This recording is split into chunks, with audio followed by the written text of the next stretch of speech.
Hey friends, if you encounter the error, it's time to update your device pop-up while installing apps outside Microsoft Store, then please watch this video. I will guide you through the resolution. So here's what you have to do. First of all, right click on the start button and select settings from the menu. Okay, now go to the apps tab on the list on the left hand side. In the right pane, select advanced apps. There's something which says choose where to get the apps. You can make sure that it is from anywhere.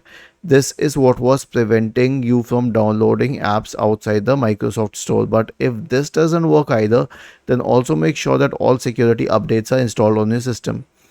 Right click on the start button, select settings from the menu, go to the Windows Update tab and click on check for updates in the right pane.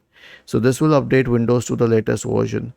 Now this said there is no other specific solution. If it doesn't work, then it doesn't work. Was this helpful? If yes, then please subscribe to the channel, and if not, then let us know in the comment section of the video on how we could help you further. Thank you for watching this video and have a nice day.